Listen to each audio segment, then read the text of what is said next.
Nalaman ni Jay ang nangyari kina Micaela at Diane, kaya kaagad niya hinanap si Micaela.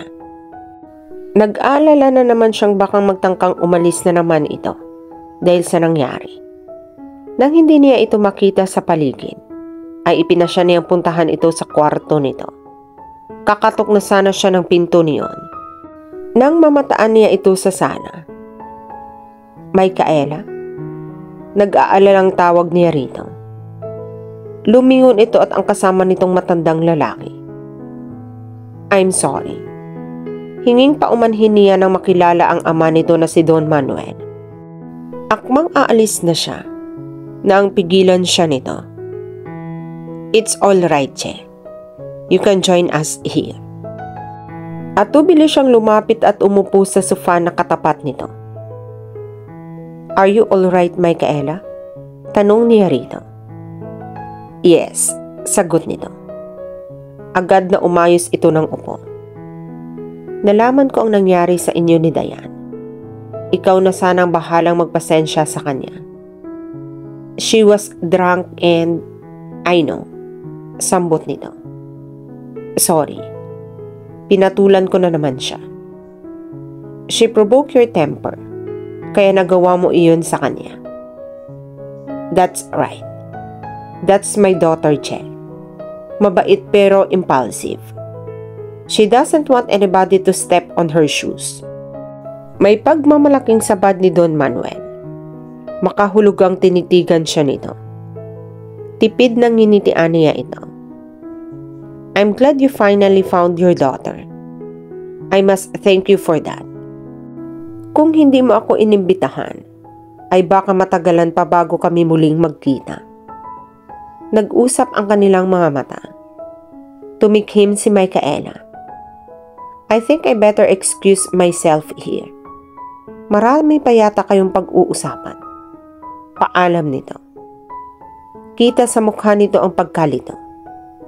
Tiyak na nagtataka ito kung bakit magkakilala sila ng ama nito at kung bakit ganoon sila mag-usap. Nilapitan nito ang ama nito at humalik sa pisngi nito. Matulog na ako, Papa. Tatawagan na lang kita kapag handa na ako. Dito muna ako habang hindi pa ako nakakapagdesisyon. Ikaw ang bahala, Iha. Bago tuluyang umalis, ay nilapitan din siya nito at ginawaran ng halik sa pisngi. Happy birthday, bulong nito. Thank you. Hinuli niya ang mga mata nito, pero nakangiting tinalikuran na siya nito. Masuyong sinundan nito ng tingin. Kapag hindi pa tumikim si Don Manuel, ay hindi niya maaalalang kaharap pala nito. Nakangiting hinarap niya ito. Napapahiyang napayuko siya sa makita niyang maluwag ang pagkakangiti nito habang pinagmamasdan siya. Matagal din silang nag-usap bago na ipinasyang sundan si Micaela sa kwarto nito. Nadatna niya itong mahimbing na natutulog. May kislap ang kanyang mga mata nang titigan niya ito. Masuyong hinaplos niya ang pisngi nito. Nangahas din siyang halikan ito sa mga labi. Inayos niya ang kumot nito at pinatay ang lampshade. Sweet dreams, my love.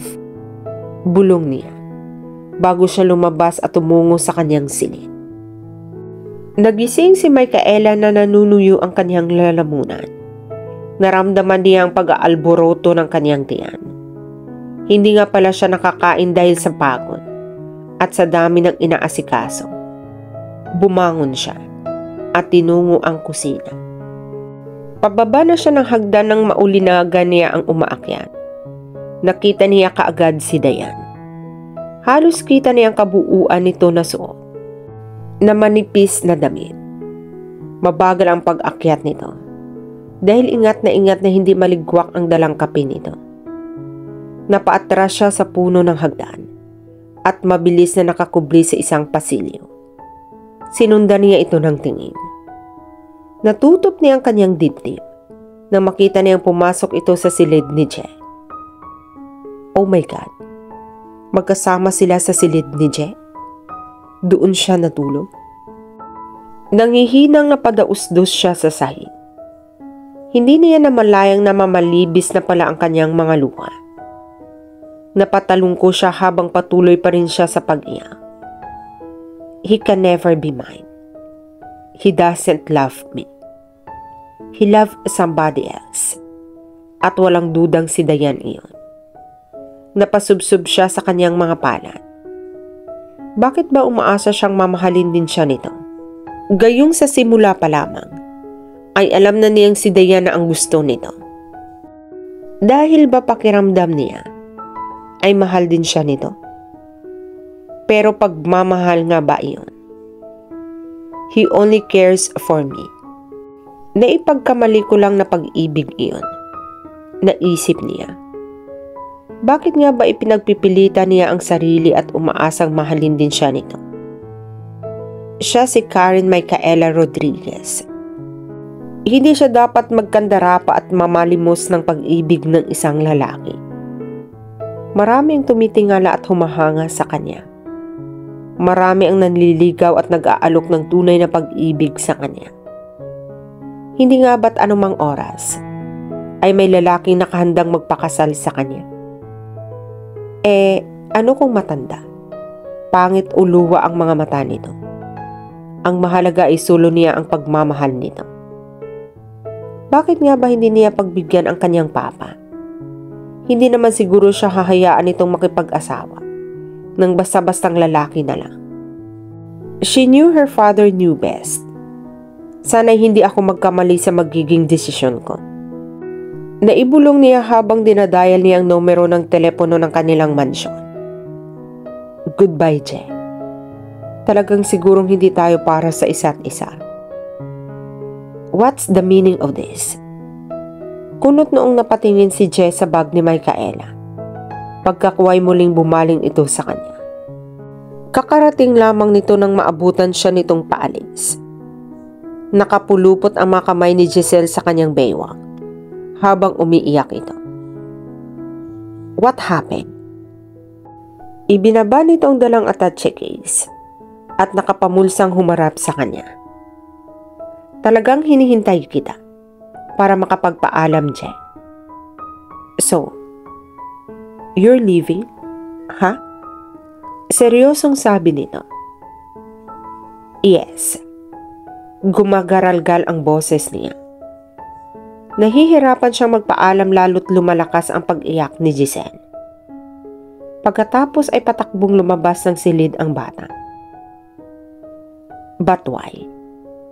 Akala ko ba'y ayaw mo pang umuwi sa inyo? Biglaan naman yata ang naging desisyon mo. Tilang hapong-hapo si Jay nang maupo ito sa sofa. It's about time for me to face my problem, Jay. Gusto ko nang mailagay sa ayos ang buhay ko.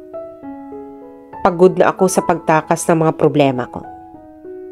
Napakagat labi siya nang maramdaman niya ang paglandas ng mga luha sa kanyang mga pisngi. Are you telling me na pumapayag ka na sa gusto ng papa mo? Na magpakasal sa lalaking gusto niya para sa iyo? Gulat na napatitig siya rito. You know his plan? Of course I know. He's one of my business partners. You know. Hindi may iwasang magkukintuhan din kami tungkol sa personal na buhay namin, paminsan-minsan. Natahimik siya. Desidido ka na bang umuwi sa inyo? Malungkot na tanong nito. Oo. Sinalubong niya ang tingin nito. Thank you. Thank you for everything, Je. Tumayo ito at lumapit sa kanya. Masuyong pinunasan nito ang kanyang mga luha. Pagkatapos ay hinawakan nito ang kanyang mga kamay. Bago ka umalis, pwede bang lumabas muna tayo? Just the two of us. Please? Napatitig siya rito. Nakita niya ang lambong sa mga mata nito. Nalusaw ang pagtutol sana niya. Sige, pero saglit lang tayo. Baka mahuli ako sa biyahe. Don't worry. Ako ang bahala. Inalalayan siya nito. Lalong naging sweet at maasikaso si Je. Pero sa halip na matuwa, ay lalo pang nalangkot si Micaela. Alam kasi niyang iyon ang huling pagsasalo nila sa pagkain, huling pamamasyan, at huling pagsasama. Ilang araw na lang, ay ikakasal na siya. Magiging pag-aari na siya ng ibang lalaki. At alam niyang darating din ang araw na si Je ang susunod, na magpapakasal kay Dayan. Tuluyan ng maghihiwalay ang kanilang mga landas at walang katiyakan kung magkikita pa sila. Nakita niyang bumulong ito sa waiter. Pagkakuway ay nakangiting bumaling ito sa kanya. Maya-maya ay pumailan lang ang awiting Just to Take My Heart When You Go. Malungkot na napatingin siya rito. Mapapaiyak pa yata siya. Marahang dinampian niya ng tissue paper ang gilid ng kanyang mga mata. Shall we? Inilahad nito ang kanang palad. Ha? Let's dance, Micaela. Come on. Don't waste our time. Nanginig ang kanyang mga tuhod nang igiya siya nito patungo sa dance floor. Mahigpit na hinapit siya nito sa baywang. Pagkatapos ilagay ang mga kamay niya sa balikat nito. Can you lean on my chest, Micaela? Ha? Please. Para marinig mo kung ano ang pangalan ng ibinubulong ng puso ko. Je. Napapikit siya nang ito na mismo ang nagsandig ng ulo niya sa dibdib nito. I will cherish this moment. Je, I love you. Sambit niya sa kanyang isip.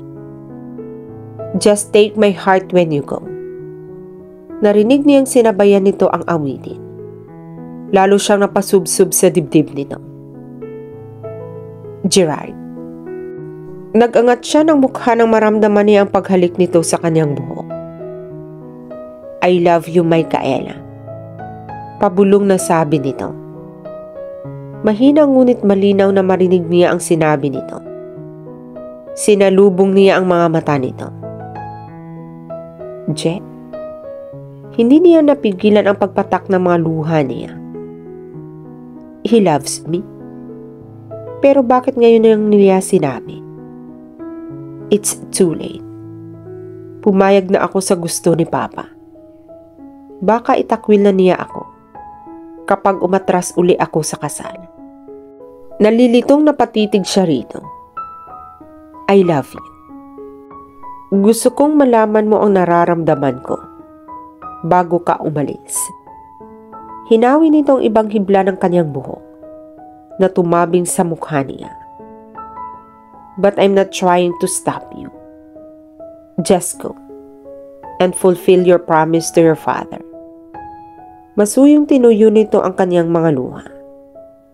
Isa lang sana ang hihilingin ko. Ano iyon? Bring my heart with you, Micaela. Inilapit nito ang mga labi nito sa kanyang tenga. I don't have the need for it anymore because I don't want to love somebody else than you. Naluluhang sarkastikong natawa siya. Gusto mo bang maniwala ako sa mga sinasabi mo? Kung totoong mahal mo ako, bakit ngayon mo lang sinabi?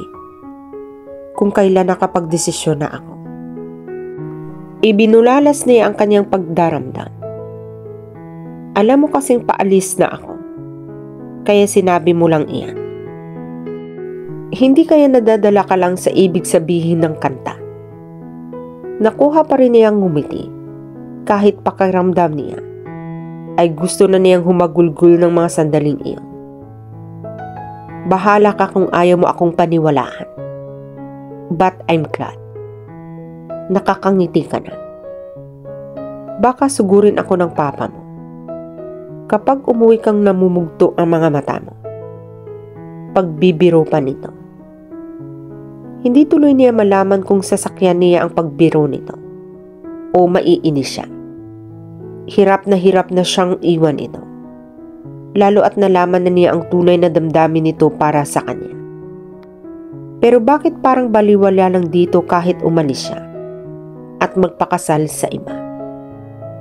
Kung sa bagay, ano pa nga ba ang aasahan niya? Hindi lang naman siya ang babaeng mahal daw nito. Dahil may naghihintay pa namang dayan dito. Tuwang-tuwa si Don Manuel sa pagdating ni Micaela. Excited na ipinakita nito sa kanya ang mga gagamitin sa kasal niya. Bisperas ng kanyang kasal. Kaya abala ang lahat sa pag-aayos ng bahay at bakuran. Sa hardin gaganapin ang seremonya. Maliban kay Sam at sa pamilya nito, ay wala siyang ibang inimbita para dumalo sa kanyang kasal. Wala siyang balak ipaalam sa ibang kakakilala niya ang kanyang pagpapakasal dahil hindi naman talaga niya gusto iyon. Pakiramdam niya ay hindi siya dapat magsaya dahil nangangahulugan iyon ng kamatayan ng kanyang pag-ibig na inilaan lamang kay Gerald. Napapikit siya na maalala niya ang binata. Isang araw pa lang na hindi niya nakikita ito, ay mamamatay na siya sa pangungulila rito. Paano na lang kung umabot sa 1 linggo, 1 buwan, o 1 taon na hindi niya makikita ito? Makakaya ba niya? Malungkot na pumasok siya sa kanyang kwarto. Tila pagod na humilata siya sa kanyang kama. Tagus-tagusan ang titig niya sa kisame. Bukas na ang kasal niya. Pero hindi pa rin niya nakikita kahit anino ng kanyang groom. Hindi nga niya alam ang pangalan nito. Hindi rin naman niya kasi ipinag-aabalahang silipin man lang ang wedding invitation.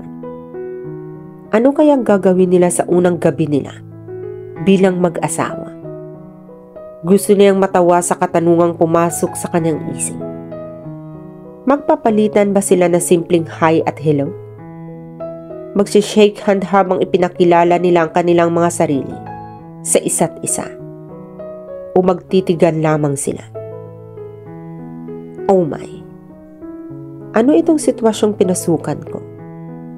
Pareho kaming estranghero sa isa't isa. Ni sa pangalan ay hindi kami magkakakilala. Parang gusto na naman niyang mag-back out. Talagang hindi niya kaya. Pero paano ang kanyang ama? Paano ang kahihiyang maidudulot niya rito kung sakaling umatras siya? There is no turning back. Bahala na. Nakatulog siyang magulo pa rin ang kanyang isip. Kasalukuyang inaayusan ng isang bakla na beautician si Micaela na makita niyang pumasok ang isang batang babae sa kanyang kwarto. Giselle? Parang hindi pa rin siya makapaniwala na makilala niya. Tita Micaela. Masayang sinugod siya nito ng yakap. Paano ka nakarating dito? Sino ang mga kasama mo? Kami. Sagot ng mga taong bumungad sa pinto. Sam? Carlo? Natutuwang sinalubong niya ang mga ito. Nakita rin niya sina Aling Erma at Mang Kadyo. Naiiyak na napayakap siya sa mga taong kumalinga sa kanya noong nasa Maynila siya. Pagkakuway muli siyang napatingin sa pinto. Nagbabaka sakaling kasama ng mga ito ang taong pinananabikan niyang makita. Ilang araw din niyang inaasam na magpakita ito sa kanya. Pero nabigo lamang siya. Gusto sana niyang tanungin si Carlo. Pero nangingibabaw ang kanyang hiya. Ikakasal na siya ay ibang lalaki pa rin ang laman ng kanyang isip. Bababa na siya ng hagdan nang makita niya ang kanyang amang kausap ang isang lalaki. Nakatalikod ito sa kanya, kaya hindi niya makita ang mukha. Agad na sinalubong siya ng kanyang papa. May ipapakilala ako sa iyo, iha. Inalalayan siya nitong bumaba. Kinabahan siya. Naisip niyang baka ipapakilala na nito ang magiging mapapangasawa niya. Pinasadahan niya ang kabuuan ng nakatalikod na lalaki. Katulad ng kanyang ama. Nakasuot din ito ng Amerikana. Baka siya ang groom ko. Osmundo, meet my daughter Micaela. Muntik na siyang himatayin nang humarap ito sa kanya. Paano'y ninisihan siya nito kaya lalong kumapal ang mga labi nito? Nahinula niyang kasing edad ito ng kanyang papa. Medyo nakakalbo na ito. At makintab ang ulo sa dami yata na inalagay ng pumada. I'm glad I finally met you, Micaela. Nakangiting sabi nito. Natula lang napatitig siya rito. Tila namanhid ang buong katawan niya. Gusto niya magsalita, pero hindi niya maibuka ang kanyang bibig dahil sa pagkabigla. Iha, siya si Don Osmundo, isa sa mga ninong sa kasal. Ninong? Kandautal na paniniguro niya. Yes, Iha. Kaibigan namin siya ng groom mo. Nakahinga siya ng maluwag. Akala niya ay ito na ang mapapangasawa niya. Muntik na tuloy siyang mawala ng uliran sa matinding kaba. Habang nagmamarcha si Micaela papalapit sa improvised altar, ay lalong lumalakas ang kanyang kaba. Mabuti na lang at mahaba ang belo niya. At least, hindi mahahalatang natetensya sa nalalapit na pagkikita nila ng groom. Nagsimulang manginig ang kanyang mga tuhod nang makita niya ang lalaking nakasuot ng puting tuxedo na nakatayo sa malapit sa altar. Nakatalikod ito, kaya hindi niya makita ang mukha nito. Matangkad ito at parang pamilyar ang bulto ng katawan. Parang si imposible. Ipinilig niya ang kanyang ulo. Kinakabahang bumaling siya sa ama. Papa, nginitian siya nito. Relax, Iha. Everything will be fine. Napayuko siya na nasa harap na sila ng lalaking nakatoksedo. Take care of my daughter. Bili ng kanyang papa. Irene. Napasiklot siya nang marinig ang boses nito.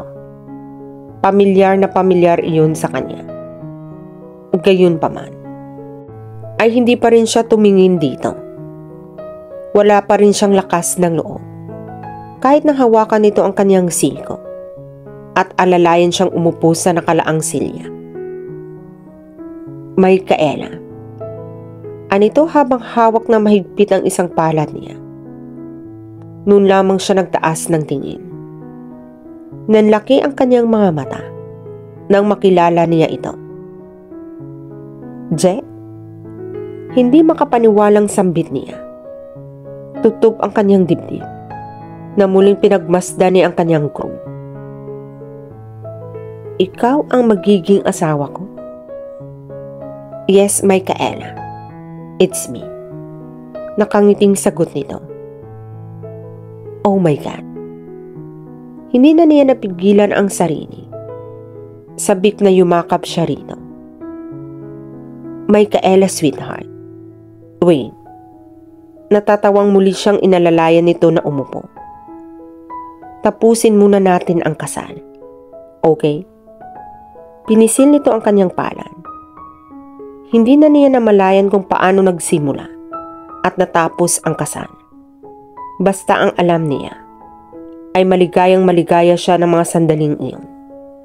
Dahil ang lalaking kasama niyang humarap sa altar ay ang lalaking minamahal at nakadambana sa kanyang puso. Honeymoon night. Akmang hahalikan siya ni Jen nang itinulak niya ito. Don't touch me. Nagmamaktol na humalikip-kip siya. Dumungaw siya sa bintana. Pero bakit? Kumakamot sa ulong nilapitan siya nito. Kung kailan mag-asawa na tayo, ay ayaw mo nang magpahalik sa akin. What's wrong, sweetheart? Niyapo siya nito sa kanyang baywang. Hindi pa tayo tapos mag-usap, mister. Baka akala mo ay mapapalampas ko na ang ginawa mo sa paglilihim sa akin. Iningmusa niya ito. Kaya pala, hindi ka naapektuhan noong umalis ako. Ay dahil alam mong ikaw ang mapapangasawa ko. Bakit hindi mo sinabi sa akin? Dahil natatakot akong umatras ka uli sa kasal natin. Kapag nalaman mo ako ang mapapangasawa mo. At bakit mo naman naisip na gagawin ko iyon? Hindi ako sigurado sa feelings mo para sa akin. Baka kasi hindi mo ako mahal. Narinig ko ang sinabi mo noong nasa beach tayo, na wala kang katiting na pagmamahal sa akin. Kaya pati ang papa mo, ay kinasabwat ko na wag mo nang sabihin na ako ang mapapangasawa mo. Naramdaman niya ang paghalik nito sa kanyang bato. Pero mahal na kita noon pa man. Hindi mo ba nahahalata? Nahalata. Kaya lang parang gusto kong maniwala na hindi. Ang sungit mo kasi. Tapos iniiwasan mo pa ako. Pabago-bago ang pakikitungo mo sa akin. Tinutudyo-tudyo nito ng halik ang kanyang liit. Kinikiliti siya sa ginagawa nito. Pero nagpigil pa rin siya. Paano nga pala si Dayan? Sweetheart, akala ko ba'y alam mo kung sino siya sa buhay ko? Yes, siya ang babaeng nais mong pakasalan. Hindi ba? Of course not. Bakit ko siya papakasalan? Hindi ko nga siya naging girlfriend. Ganun? Paano ang nangyari sa inyo? Kinalas niya ang kamay nito na nakayakap sa kanya at nakapamaywang na hinarap niya ito. Mga nangyari sa amin? What do you mean by that? Nakita ko siyang pumasok sa kwarto mo the day after your birthday celebration. Naisip ko kasal na lang ang kulang sa inyo. Kaya napilitan akong pumayag sa gusto ni Papa na magpakasal sa lalaking gusto niya para sa akin. Naisip ko kasing wala nang patutunguhan ang nararamdaman ko para sa iyo. Saglit na natigilan ito. Pagkakuway nakangiti na ito na muling bumaling sa kanya. Silly, walang nangyari sa amin. She tried to seduce me, pero hindi ko siya pinatulan. Pinakikitunguhan ko lamang siya, nang maayos dahil kapatid siya ng ama ni Giselle. Paliwanag nito. Ganoon? Ganoon na nga. Nilapitan siya nito at hinawakan siya sa balikat. Now what? Am I forgiven? Pinungay nito ang mga mata nang tumitig sa kanya. No, hindi pa ako tapos. Hirit niya bagamat nananabik na rin siya sa mga yakap at halik nito. Kailan mo pa na lamang ako ang magiging asawa mo? Nung una pa kitang nakita sa ATM booth. Alam mo na ako ang nirereto ni Papa sa iyo noon? Hindi pa. But I fell in love with you. The first time I saw you, at sinabi ko sa sarili ko na ikaw ang babaeng nais kong iharap sa altar. Sobrang takot ko noong muntik na kitang masagasaan. Akala ko'y mabibiyudo na agad ako. Hinapit nito ang kanyang baywang at masuyo siyang pinagmasdan. Naisip kong may dahilan ang Diyos kung bakit nagsasanga-sanga ang mga landas natin. Kaya ipinangako kong hindi ako titigil hanggat hindi kita nakikilala. Kaya nga noong muli kitang makita sa butik, ay binalikan kita. Pero nag-resign ka na pala. Humigpit ang pagkakayakap nito sa kanya. Kaya nagulat ako nung isang araw, makita kitang natutulog sa kama ko. I thought I was dreaming then. Nakangiting hinaplos nito ang kanyang pisngi. Nalaman ko lang na ikaw ang babaeng nakatakda kong pakasalan nang malaman ko ang tunay mong pangalan. Lalo akong nagpursige na matuloy ang kasunduan namin ng Papa mo. Bakit ka nga pala pumayag sa gusto ni Papa, gayong hindi mo pa ako nakikita? Akala ko kasi ay nagbibiro lang si Papa. Kaya sinakyan ko naman. Hindi ko akalaing seryoso pala siya. That time, wala akong girlfriend at naghahanap ako ng makakatuwang ko sa pagpapalaki kay Giselle. Kaya pumayag na ako. Lagi ka kasing ipinagmamalaki sa akin ni Papa. Kaya sabi ko, bakit hindi? Nginitian siya nito. Naisip ko rin kung may asawa na ako, ay baka tigilan na ako ni Dayan. Kaya nang sabihin ni Papa na magpakasal na tayo, ay agad na hindi na ako tumutol. Sinapo nito ang kanyang baba. Hindi ba't sinabi ko sa iyo na dalhin mo ang puso ko kapag umalis ka? Dahil hindi ko nakakailanganin iyon, sapagkat ikaw na ang iibigin ko. Sa palagay mo ba'y papayag pa akong maaangkin ka ng iba? Gayong alam kong abot kamay na kita? Believe me, sweetheart. Alam kong ikaw ang babaeng nakalaan para sa akin. Dahil kahit tinakasan mo ako nung unang maitakda ang kasal natin, ay tadhana ang gumawa ng paraan upang mag-cross ang ating mga landas. Madamdaming pahayag nito. Napangiti na siya. Niyakap niya ang mga braso sa leeg nito. Siguro nga'y tama ka, dahil sa unang pagkikita pa lang natin, ay attracted na ako sa iyo. Inilapit nito ang mukha sa kanya.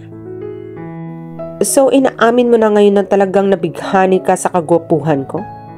Nung unang makita mo ako sa ATM booth? Opo. Inirapan niya ito.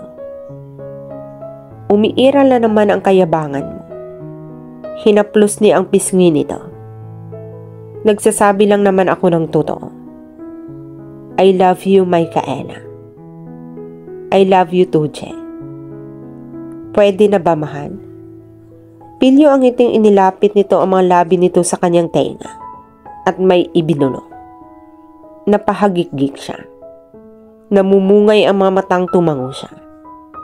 Hindi na siya tumutol nang biglang kabigin siya nito at inihiga sa kama. At dito na po nagtatapos ang buhay pag-ibig ni na Micaela at Jet. Sana po may natutunan kayong aral at inspirasyon sa pag-iibigan nila. At sana po muli ninyo akong samahan sa susunod ko pang kwentong ibabahagi sa inyo. Muli, maraming salamat po. Stay safe and God bless everyone.